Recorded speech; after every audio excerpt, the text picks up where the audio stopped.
This is Legit Lee back again with a quick video for you. In today's video, I'm talking about cold pools and how to keep your nozzle clean. So, if you ever have been into 3D printing, you may have run across people talking about doing a cold pull on their printer.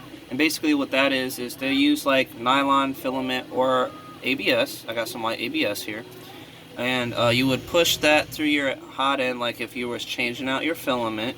And you'll push it out enough so you can see it come out the bottom, and then what you would do is bring your temperature down to a certain degrees to cool down the hot end, and then you would just cold pull the filament back out. That will clean up the inside of your inside the cylinder, inside the hot end, for any old plastic that you may have. So any black PLA or yellow PLA or whatever PLA you've been printing with lately would still have some residue in there, and then you would help to pull that out doing these cold pulls. So basically, right now I've already done it 3 times. I wanted to show you guys the results of everything. So the only thing I do different I wanted to mention is whenever I start doing the cold pull, I add some of this mineral oil right here. This is from Lowe's, it's Howard cutting board mineral oil. You see food grade mineral oil right there. I add that to my Bowden tube to help make things easier and slide in better. It just makes things a whole lot better. Anytime you can add lubrication to your printer, I would recommend doing so to parts that move a lot or can move a lot. Anyway, so I add mineral oil first, and I only do it once. So I add mineral oil into the Bowden tube, just let it trickle down inside there, then you can use your filament to kind of help push the mineral oil down in there. So the first time I did it, I've been printing with black PLA for the last like 4 days, and this is my results of my first print. Now you can see that little top part. I'm going to try to get it in focus there. See a little tip?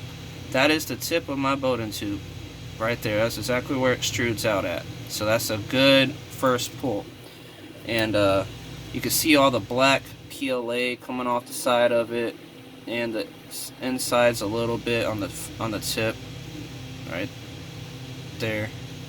So cleaned it out really nice. So then I did a second one. I try to do 3 at a time. So here goes the second one, and you can see some more black PLA has been coming off and getting all clumped up, so it's getting pulled out really nicely.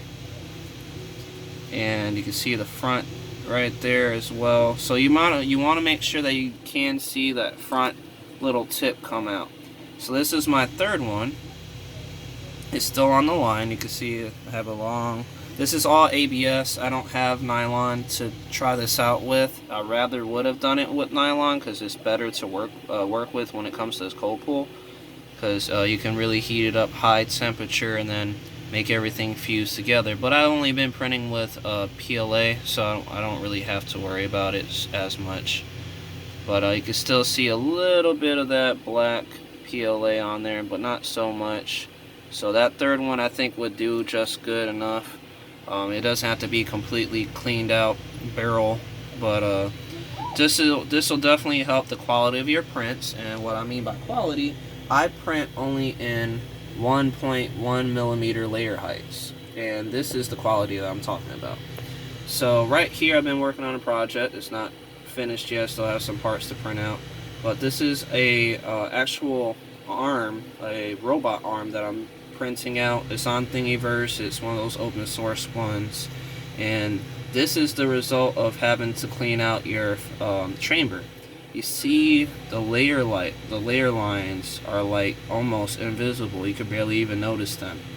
And then I print on this glass bed, so even that, most of it's shiny. Like you can see literally reflect like a mirror. And on the top, I really like this portion right here. It makes it look like wood. So you can see the filament lines right here are like running into like a wood look. It kind of looks like wood to me right there, like how wood has that look right there. That's what it looks like to me right here. And this is 3 and 4. This is just numbering right there, if you guys can see that. It's just hard because the camera is just, there we go. You gotta see 3 and 4. And you can see Nothing is wrong with this. There's like literally hardly anything. This is the result of keeping a clean nozzle, guys. I'll definitely recommend doing so. This piece right here comes off. This was printed a whole separate other piece, but it went on so well because the print came out so great. So I'd recommend anybody trying this out, doing it right, you know, doing that cold pull. The only reason this bottom is looking like this is because it had supports and I still need to clean it up. I haven't cleaned it up yet, but everything else on here is freaking amazing. So I mean, I did a really good job on that. I just wanted to show you guys how you should do it, how it works out. I don't see anything really wrong with this print at all. So this is Legit Lee. Hope you guys liked the video, and I'm signing out.